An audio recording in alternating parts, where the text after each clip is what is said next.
Hi friends, welcome to my video. Before I go into this video, I want to make a disclaimer that I am not a medical practitioner. What I'm about to share for you is what I receive in a vision and I am sharing it, but I cannot make any claims from a medical perspective. I can only transfer information that was given to me from above in the vision. So I make a disclaimer that this is not a medical advice. However, it is interesting information and I think it is of benefit to everyone right about this time. Seeing what we are facing globally, we need all the help we can get to fight against COVID-19, and therefore I am sharing this information with the general public.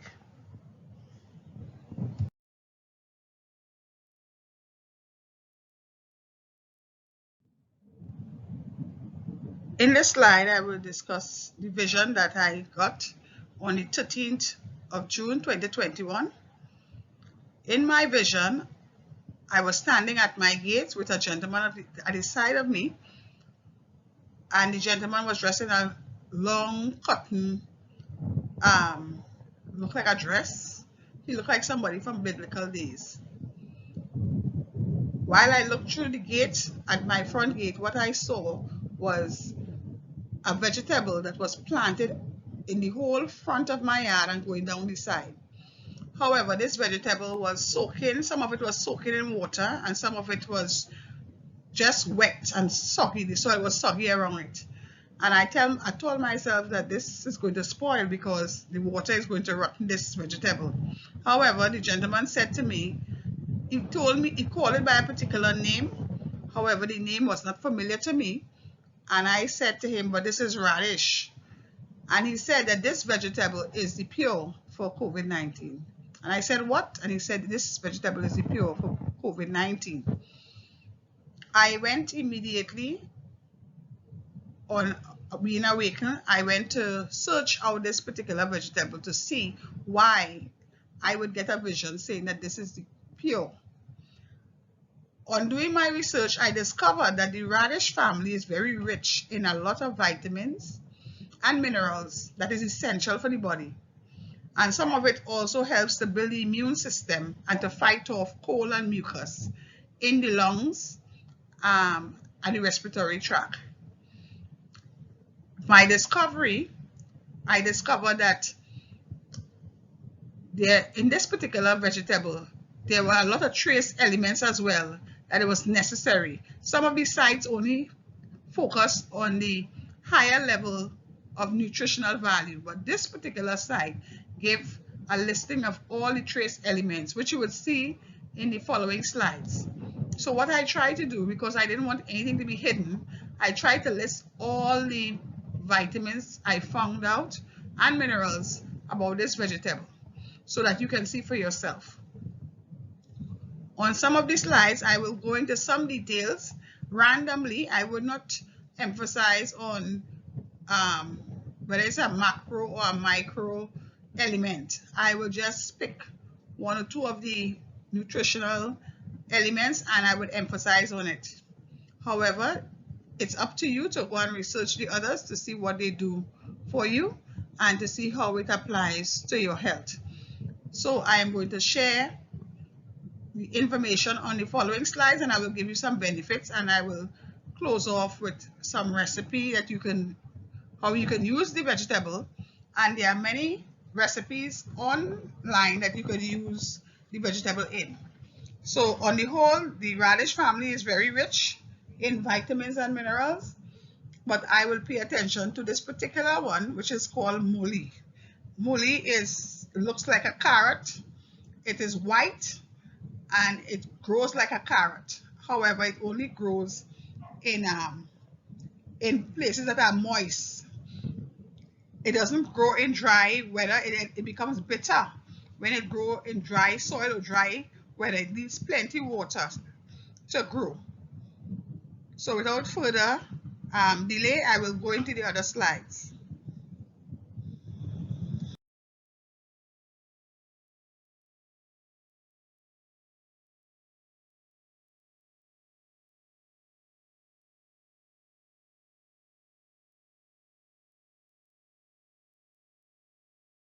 I saw ash listed and I was a bit concerned because I'm asking myself, ash, what is ash? First time I'm seeing it. I went into the research and I found out that ash really is the name given to the minerals that we receive in our bodies that is not burnt up by the body. Okay, let me explain what I mean. For instance, we have protein, and protein is absorbed by the body, and excess protein is passed out in our urine. So, therefore, the body uses the protein and eliminates what it doesn't want. However, there are minerals in our body that we take in that cannot change. They cannot be absorbed or burnt up. How they remain in our system, they remain probably in our liver and our bones. And what they explain is that when our body is cremated, what we find, the compounds that we find that remain after the body is burnt, is what they call the ash. If you test the compound, you would realize that the compounds are in their original form. They don't break down to become something else. They remain what it is. So if, for instance, copper is one of those compounds, and if you test the ash of a person that was cremated, you would find that the copper is still in its original form. It wasn't burnt up, it wasn't dissolved, it wasn't, um, how should I say, diluted in any way or any form. Just how it went in is the same way it remains. So this is what they refer to as ash. So ash is a combination of all those compounds that cannot be burnt up in the body, that remains in the body. So that is why these compounds are needed in trace elements, not too much high content, because of course they will give your liver too much work, and it can also probably create a liver problem, because if you're taking too much of these compounds, it will have to stay in your body, and that will be too much at any one time. So we take it in little by little as trace elements over a period of time in our lifetime, and it remains in our blood, because our blood and our bone marrows and some in your liver, because we need it to remain healthy, but we do not need too much of it. So ash I found to be very interesting, as they went into its breakdown. So I will pause here.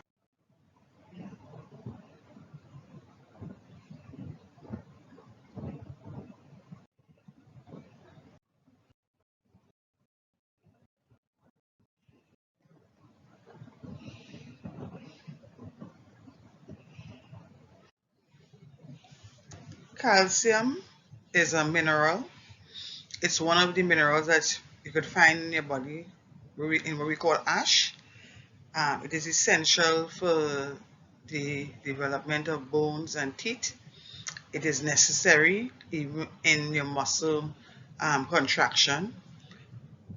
It helps to control the communication between the nervous system and the brain to tell the muscles what to do.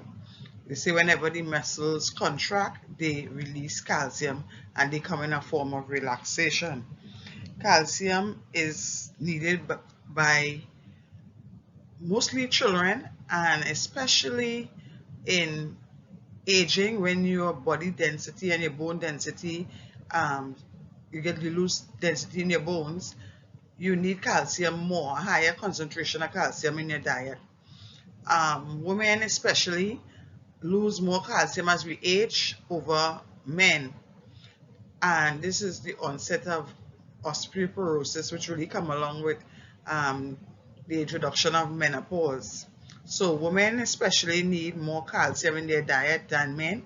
However, in using calcium, you also need vitamin D, which helps the calcium to absorb into your bloodstream and be able to help the protein do its job.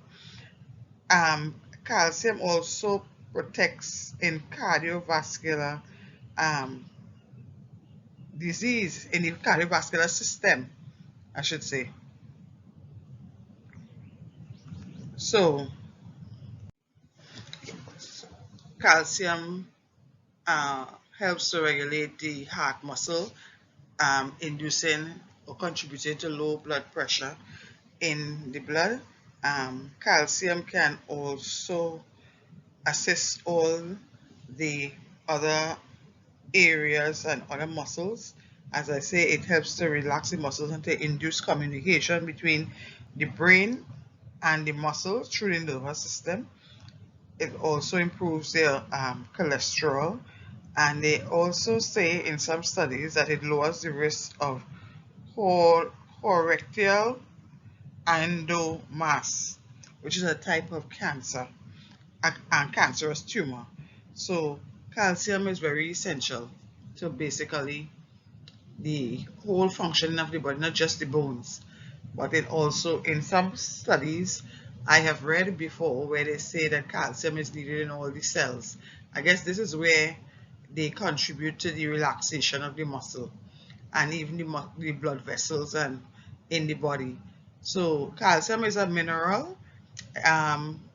It's very high in this particular vegetable. You can find 91.26 megagrams in every length of this fruit. Because this vegetable looks like a carrot. So for every one, you can find the average of 91.26 megagrams of calcium in this particular vegetable. So you need to look at that. We're also going to look at magnesium. Plays many crucial roles in the body, such as supporting muscle and nerve function and energy production. Low magnesium levels don't cause symptoms in the short run.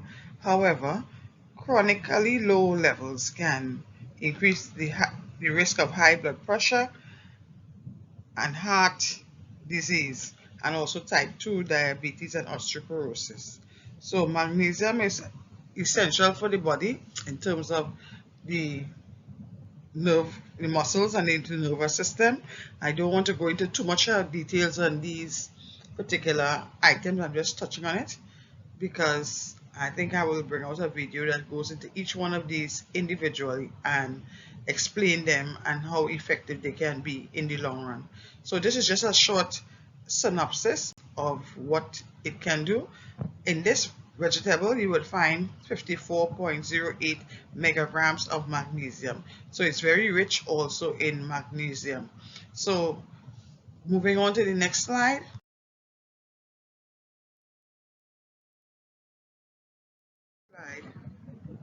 We are going to look at the importance of copper in the diet. Copper plays an important role in the body health.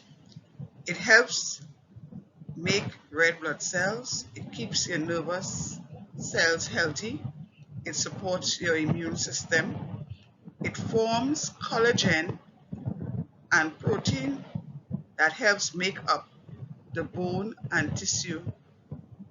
It protects from cell damage, it helps absorb iron in the body, and it turns sugar into energy. Your daily recommended dose of copper is 900 mcg for people ages 19 and over. This vegetable will give your daily supply recommendation of 46% for your daily intake.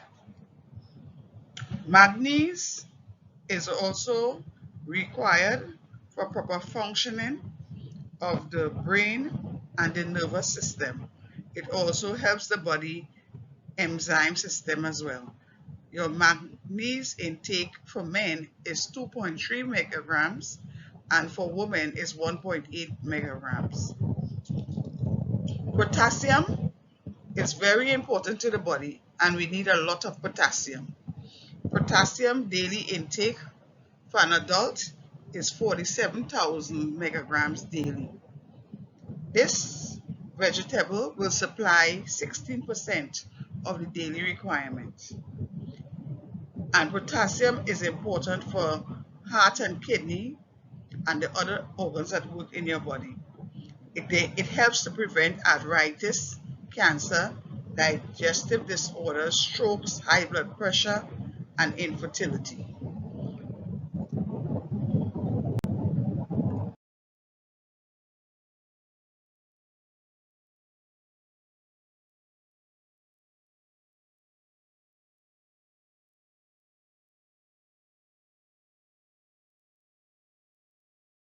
We'll talk about choline. Choline is an essential nutrient that supports the overall health of the body. The body makes some form of choline. However, it is not enough to provide an adequate daily supply. So it is necessary to consume foods rich in choline to assist the proper bodily functions. Choline helps to produce fat that makes up cellular membrane. It also helps in DNA synthesis along with folate and vitamin B to help with genetic expression. It helps in the body metabolism as well, as choline metabolizes the fat. It also assists with the nervous system functioning.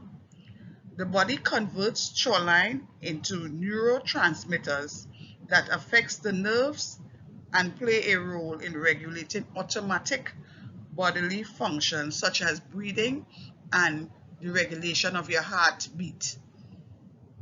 It can also improve memory and cognition. It also reduces the risk in pregnancy complications, and it improves the symptoms of cystic fibroids. So it can reduce symptoms of cystic fibroids. This vegetable provides 24.67 megagrams of choline, depending on how much you consume. The average intake of choline for women is between 400 and 425, that is in adults. For males, it is 550 megagram. In teenagers and children, there are different scales that you can look at when you do your own personal research in terms of how much choline children can consume from what age.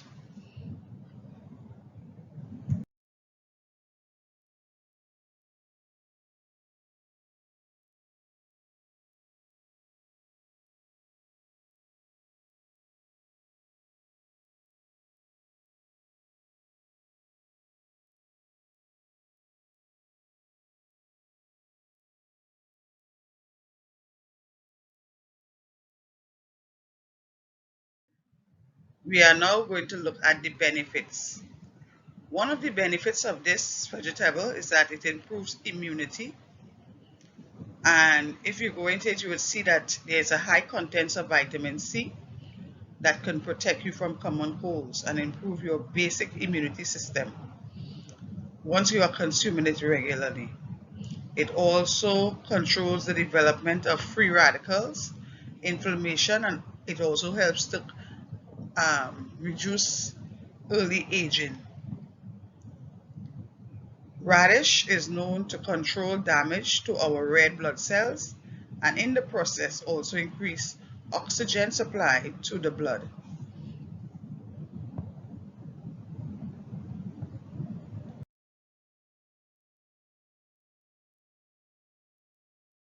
It fights cough and cold. While there is no cure for the common cold and the cough that comes with it, radish can actually help you fight these ailments.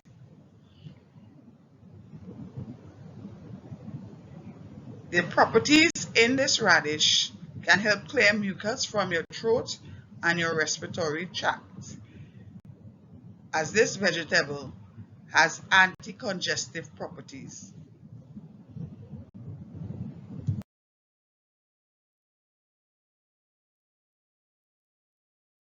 Um, Operation and functions by reducing the risk of cardiovascular disease.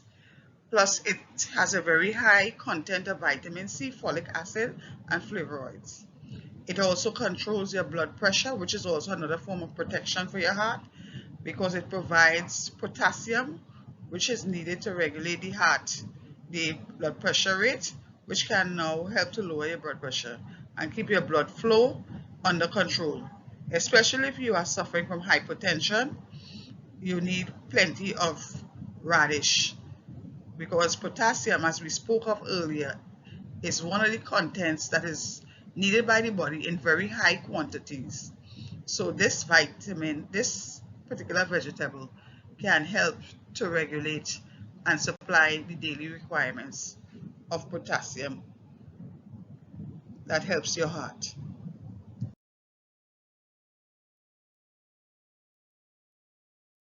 The vegetable is metabolism friendly, and it is good for your digestive system. It also helps to balance your acidity. It helps with obesity and gastric problems and nausea. It is good for your skin. If you drink this radish juice every day, you are giving your skin special boosters to stay healthy. It has a high content of vitamin C. It has zinc and phosphorus. Plus it also keeps dryness, your skin from becoming dry. It also helps with acne and pimples and rashes. It can also help with dandruff and hair loss if you apply it to your hair and even on your face as a cleanser. It can help prevent skin blemishes.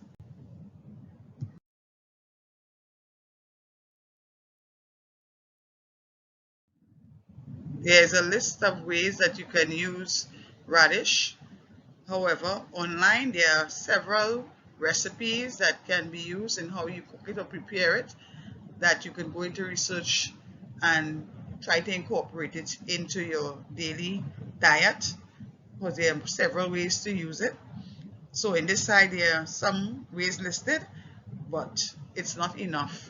It's just about juicing one or two recipes. So you can go in to online and look it up and look for some of the recipes and how to incorporate it in your daily intake as a form of your nutritional values.